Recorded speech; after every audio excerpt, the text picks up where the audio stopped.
ఉద్ధవ్ ఠాక్రే ఇప్పుడు యూటర్న్ తీసుకొని బీజేపీకి సపోర్ట్ చేస్తాను అంటున్నాడు. ఏదైతే డీలిమిటేషన్ బిల్లు, మహిళా సాధికారత బిల్లు ఉందో ఈ బిల్లుకి తన దగ్గర ఉన్నటువంటి ముగ్గురు ఎంపీలు కూడా సపోర్ట్ చేస్తాము, మద్దతు ఇస్తామని చెప్పి ఇప్పుడు సంజయ్ రౌత్ అయితే ప్రెస్ మీట్ పెట్టి మరీ చెప్పాడు సాయంత్రం 4 గంటలకి. మరి ఏం జరిగిందో, ఎందుకు మరి ఇలాంటి యూటర్న్ తీసుకున్నారో తెలియదు కానీ ఈ బిల్లులకి మొదటిసారి నుంచి కూడా వ్యతిరేకంగానే ఉన్నారు. మొదటి నుంచి వ్యతిరేకిస్తున్నటువంటి ఉద్ధవ్ ఠాక్రే శివసేనలో సడన్ గా ఈ మార్పు ఎందుకు వచ్చిందన్నది విషయం తెలియదు కానీ కొన్ని సవరణలు చేస్తే మేము ఎన్డీఏకి సపోర్ట్ చేస్తామని సంజయ్ రౌతే స్వయంగా, అంటే ఉద్ధవ్ ఠాక్రే తర్వాత సెకండ్ నేతగా ఉన్నటువంటి ఈయనే ప్రకటన చేశారు. ఈ లెక్కను చూస్తే ఎన్డీఏకి 357 మెజారిటీ ఉన్నట్లే, మరొక్క ముగ్గురు ఉంటే చాలు.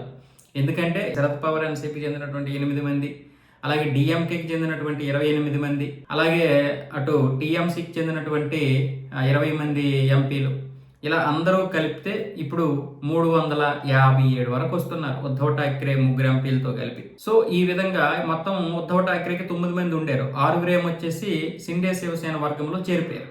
సో ఆ విధంగా 9 మంది ఉన్నటువంటి ఉద్ధవ్ ఠాక్రే శివసేన 3కి పడిపోయింది. మరి ఈ మూడింటిని కూడా మరి ఎందుకు వ్యతిరేకించాలి, లేకపోతే వీళ్ళు ముగ్గురు కూడా వెళ్ళిపోతారు అనుకుందో, లేకపోతే ఆ ముగ్గురులో సంజయ్ రౌత్ని పక్కన పెడితే మిగతా ఇద్దరు కూడా ఒకవైపు అటువైపు చూసే అవకాశాలు ఉంటాయి. లేకపోతే బీజేపీ ఏం ప్లాన్ చేసిందో మనకు తెలియదు. మొత్తానికైతే ఉద్ధవ్ ఠాక్రే యూటర్న్ తీసుకున్నాడు. బీజేపీకి సపోర్ట్ చేయడం అనేది ఈ 3 సంవత్సరాల కాలంలో మొదటిసారి ఇది. ఎందుకంటే బీజేపీ వల్లే తన పార్టీ విడిపోయింది, ముక్కలైపోయింది, మమ్మల్ని రోడ్డు మీద పడేసింది కూడా బీజేపీ అన్న విధంగా మొదటి నుంచి కూడా కారాలు మిరియాలు నూరుతున్నటువంటి ఉద్ధవ్ ఠాక్రే తమ సిద్ధాంతాలనే పక్కన పడేసానన్న విషయాన్ని గుర్తించుకోలేకపోయాడు. ఏదైతే బాల్ ఠాక్రే గారు తన సిద్ధాంతాలతో శివసేనను నిర్మించారో, 5 దశాబ్దాలుగా ఒక సంస్థగా, ఒక పార్టీగా దాన్ని తీర్చిదిద్దారో, ఆ సిద్ధాంతాలకి తిలోదకాలు ఇచ్చింది ఎవరు అంటే ఉద్ధవ్ ఠాక్రే. కొడుకుగా ఆయన తన సిద్ధాంతాలని ముందుకు తీసుకెళ్లాల్సింది పోయి ఆ సిద్ధాంతాలని గంగలో కలిపేశాడు. అది కూడా అక్కడ ప్రజలకి కోపం తెప్పించింది.